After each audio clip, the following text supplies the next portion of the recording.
So what is up, guys? Nick here, helping you to master your technology, and welcome back. The iPhone SE versus the iPhone XS. Now, I'm making this video for potential upgraders from the 2016 iPhone SE to the iPhone XS. Now, cross-shopping these phones are probably not likely because such a difference in price gap, but there might be that rare individual out there who's like, should I get the SE or the XS? This could help you as well, but this is more for people who have an SE and are deciding, should I go to the XS? That's why this video is being created. Let's begin with the key specifications between both devices. All right, so let's talk about the key upgrades if you're coming from the smaller SE over to this XS. Now, the SE does have a 4-inch Retina display. This is more like what Steve Jobs liked back in the day with the smaller iPhone. It's more classic iPhone, more of a one-handed kind of feel, but it was an LCD panel, 326 pixels per inch. To me, it was never that bad of a screen for a screen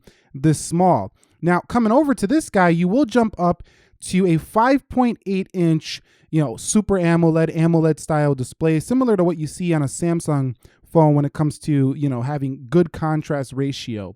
Now, also, you will upgrade in the processor department. You're going from an Apple A9 CPU all the way up to an Apple A12 Bionic chip. So you go past the A10 Fusion, past the A11 Bionic, and all the way up to the A12. So a significant performance improvement, especially in the area of gaming, video editing, as well as just everyday raw horsepower. So you have a lot more longer lasting phone here in the iPhone XS, and it's just much more of a close to a MacBook level performance, whereas the SE is a very powerful pocketable phone, but it cannot match the iPhone XS when it comes to its raw performance. Now, another massive upgrade from the SE over to the XS is going to be the cameras. We'll talk more about them later, but you have a 12 megapixel iSight camera.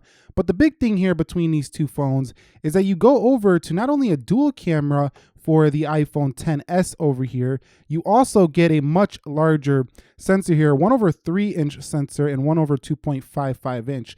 If you don't know what that means, basically lets more light in much brighter photos than the iPhone SE. Also, you have a telephoto lens that can go ahead and get very nice zoom shots for this phone, and you could shoot it up to 4K 60. So there's a lot of camera improvements if you upgrade from an SE to an iPhone XS. Now, you'll also go from 2 gigabytes of RAM to 4 gigabytes of RAM here for the XS, and you will upgrade when it comes to the battery capacity. You have a much larger battery capacity here for the XS. It goes up from about 1624 on the SE to 2658 milliamp hours for the XS. So it's a nice jump in battery capacity. Now, in the real world performance, the XS definitely lasts significantly longer than the SE. So those are your key spec upgrades from the SE over to the XS. All right, so in terms of the body, the build, and the design, you're coming from a much lighter 113 gram phone to 177 grams. And this is an aluminum phone with glass inserts at the top and the bottom. A lot of people love this design here for this phone. Coming over to the 10 series design in the XS, glass on the back, glass on the front. You do have wireless charging, and you do have a cutout for the notch here, which does give you Face ID. You lose the Touch ID from the SE to come over to Face ID, which authenticates in apps, and it's more secure, but it's not as efficient when it comes to just being able to pull out of your pocket and just already be in your phone. So there you go with the body and the design. A much lighter phone here for the SE. One-hand ability is available for this phone, so you can just like one-hand everything. And you do have much thicker bezels. This is a massive change. So if you're coming over to a XS, it's going to feel like a much larger device and also a much different design. It also feels a lot more fragile in the sense of, not that it's weak or anything, it just feels like if you drop it, you'd be a little nervous to crack it more so than the SE, which might get a little ding in the corner of this phone or something like that. You also lose the headphone jack on this design coming over to the iPhone XS. This has been gone since the iPhone 7 series. If you haven't been upgrading since your SE, then you're probably going to miss not having that headphone jack anymore, but you do trade it off for much, much louder speakers on the external. So if you like listening to your audio without headphones, you're going to love the upgrade to the iPhone XS. They're much louder speakers. Overall, in terms of design, it's still a pretty manageable phone in the iPhone XS. I just think the SE is a lot easier to pocket, a lot easier to deal with on the day-to-day, But the 10s is not hard. It's not that big of a phone. I think it's manageable. It's not like the 10s Max. But coming to this guy, be ready for a significant design change. I think it's worth the upgrade to come to this because the SE design is probably likely not coming back. So just staying on it is kind of like resisting the future of the iPhone. So if you don't want to use Apple no more, then stay with your SE. But if you feel like you're going to be in this ecosystem for a while, you might as well just get used to this design, or at least wait till the next one when they take off the notch. Maybe it'll be the next series. Maybe it'll be a little bit smaller, maybe a series after that. All right, so I want to discuss a little bit more about the displays on these phones. So, you know, a lot of people have told me in the past that the SE is just too cramped for them, and that's why they've upgraded. Many have already upgraded from this phone, but if you haven't, I'm sure you've experienced sometimes this phone being a little bit cramped. Now, you know what you're getting into when you bought an SE. You knew it was going to be small, but there's a lot of scrolling that has to be done when you're on this phone, specifically when you're in the browser and you're searching for stuff. So like, let's say we go to apple.com, for example. You see, like, you just got to do a lot of scrolling to read things, and a lot of this stuff happens on the SE, a lot of pinching to zooming. Coming over to this panel, it's a lot more spacious, a lot more, I would say, just useful here in 2018. So let's go over to apple.com. You can already see just much more expansive canvas here. And that's going to be one of the main things you notice. The 10s will feel like a lot smoother display as well because it has a 120 hertz sample rate. That's what your touch, how fast it responds to your touch is a lot quicker than the 60 hertz on the SE. It's double that. So it'll feel like a not only bigger, expansive display, but much smoother. Now, when it comes to watching video, the SE has the benefit of watching videos in 16:9, the standard aspect ratio they're meant to be seen in. However, it's really small to watch video content on the iPhone SE. You got to really hold it close to your face. Whereas over here on the 10s, it's a much larger viewing experience, but there is one downside to this display, and that's when you pinch to zoom, the notch will cut into the content a little bit. A lot of people say it doesn't bother them. To me, I always look at that notch every time I pinch into zoom. So still a much larger viewing experience, and coming from the SE, I think you will be happy with the display update when it comes to just watching media and content. Now, the pixels per inch is also a lot lower for this device, so the text will look sharper in most areas. You also have True Tone on this panel, which adjusts to ambient lighting conditions, and it's much more, I would say, accurate when it comes to color calibration and wide color gamut, stuff like that, P3. This one right here is really an upgrade over the SE display. You'll feel it through and through the minute you pull it out of the box. So big updates here. Also, you come over to get 3D touch here, which is quick shortcuts to your application, something you won't even get on the 10R. So huge upgrade when it comes to display. I would definitely do this jump if you want a better display. All right, so if you are upgrading from the SE to the iPhone XS when it comes to software, there's a couple key differences, and they're not really in iOS. iOS is iOS on both, same features basically on both devices. What's different is the operation of the phone. So your control center is at the bottom here for the SE. You have to pull it down from the top. Now, if you have small hands, it could be a little bit of a reach here for the 10s to get up to that top, but you do have reachability, whereas reachability on the SE wasn't even available because it wasn't really necessary. It was a small device. Now, also, you do have gesture navigation for the iPhone XS over here from your button navigation, which you would just click and go through your applications like so. So if you're used to this, that was actually quite easy to do on the SE. You're definitely going to have to get used to doing a little gesture action here with the iPhone XS. It's not hard. You just swipe up and go to the right a little bit and you're good to go. To get rid of apps, you just swipe away like that. So pretty easy to use, not that hard.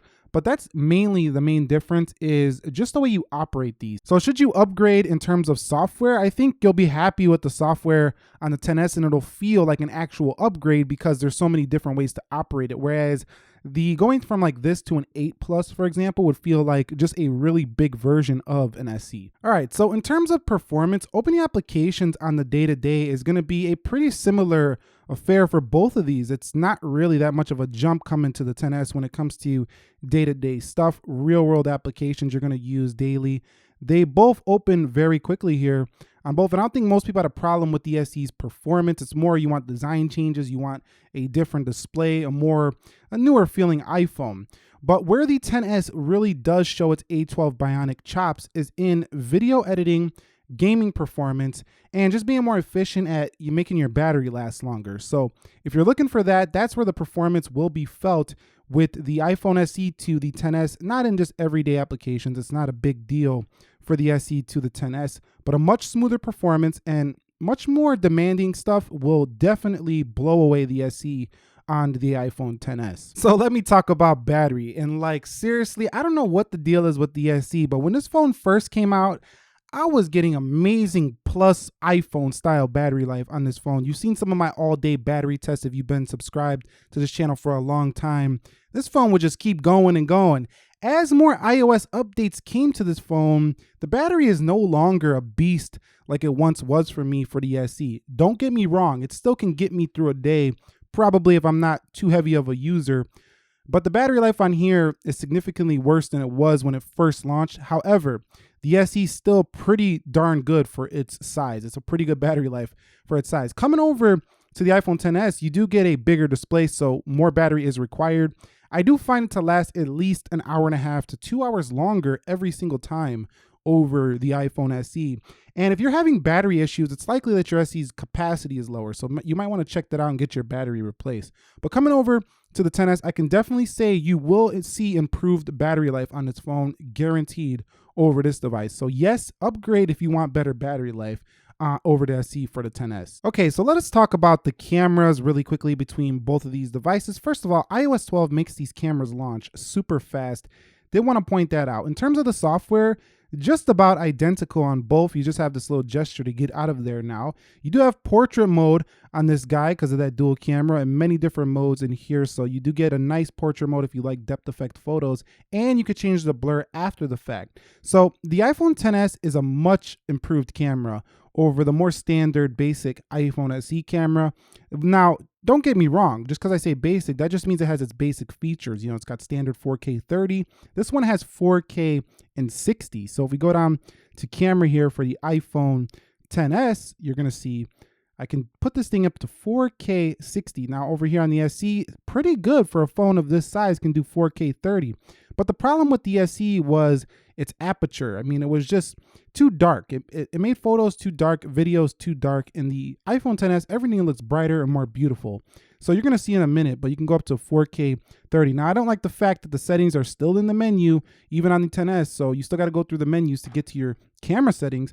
But overall, let's take a look at some photos and you can kind of decide which one you think looks better. Okay, so it's Halloween. I shot a picture of this witch really quickly here, and you could see that the iPhone XS, a much more natural look. You can see how the SE blew out the details in the background, whereas the detail remained in the iPhone XS. A little bit oversaturated as well there for the SE. This is a lot more closer to the way it naturally looked. Now, I took a picture of the spider as well. A little bit more dull for the SE on this one, a little bit more vibrant for the iPhone XS. But if you take a look closely behind the spider, the detail in like this little vinyl on the house, you can see definitely a lot more detail, can pick up a lot more of that. So if you care about the little fine details, you will like the upgrade to the iPhone XS. Now, here's an example of how the SE photos just look darker. Look how much more brightness is behind that construction barrier thing. You can see that there's just much more brightness there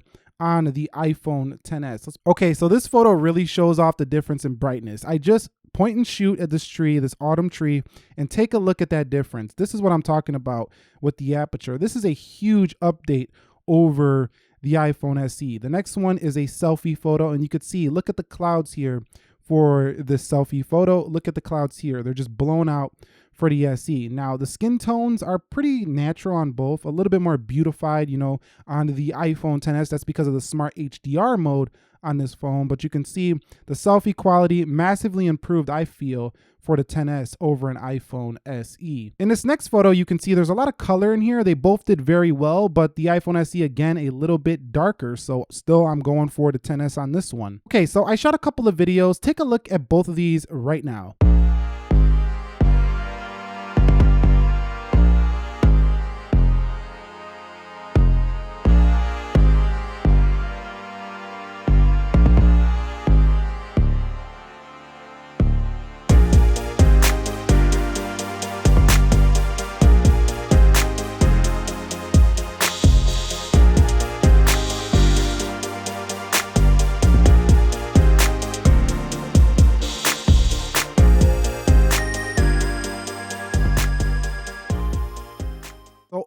Overall, the cameras are definitely a big update to the iPhone XS. You're definitely getting what you pay for in the camera department. Still not better than like a Sony RX100, which is actually cheaper than an iPhone XS maxed out. But I do want to mention storage. Now, the SE came in at a maximum capacity of 128 gigabytes. You can get 64 gigs here starting on the iPhone XS. A lot of people probably have a 32 gig SE as I do. And this one right here can go all the way up to 512 gigabytes. So massively improved storage. That's another one I do want to mention. Also, Bluetooth 5.0 comes over to the iPhone XS. IP68 water resistant. So there's a lot of miscellaneous features on this phone that improve over this guy right here. So let's discuss the big one, and that is price. The iPhone SE, when it first came out, was targeted at the mid-range market. It was around $500 or so. Depending on your country, it might have been a little bit more, but now it's more the budget iPhone. It was discontinued, so it's no longer available at Apple stores, and it doesn't look like Apple's going to be bringing this phone back anytime soon. But if you're going to upgrade from an SE to an iPhone XS, you're going to pay $1,000 to start here. So you might not be used to paying that price, but I do think that the iPhone XS has many, many more upgrades over the SE that kind of justify its cost. Now, if it's still not justified for you, consider the iPhone XR that's coming October 19th for pre-order, available October 26th in stores. So as it stands, if you want the top of the line iPhone you can get that's manageable in one hand, it's not the biggest you can get, I think you'll be very happy with this update from your older pocketable device. Just get used to the fact that it's no longer going to be a tiny little phone in your pocket. You're definitely going to feel the dense weight of the iPhone XS. It feels more premium though. So in conclusion, yes, big upgrade here from the iPhone SE. It gets my recommendations to go to it. But if you're looking for a better deal, consider the XR. What are your thoughts on the SE to the XS? Are you totally skipping this one out? Are you keeping your SE? Are you actually going to buy an SE over a XS? That would be quite interesting to know. Let us know your thoughts down below in the comment section. Let's talk about these two right here, because I think a lot of people have been holding on to their iPhones and they're upgrading this year as the XSs are flying off the shelf. If you found this video helpful, entertaining, informing, enjoying, do me a favor, click that like button for me. Thank you very much for watching. Very grateful for each and every one of you. I will catch you all in the next episode. Nick here, helping you to master your technology. Be sure to be well, and peace.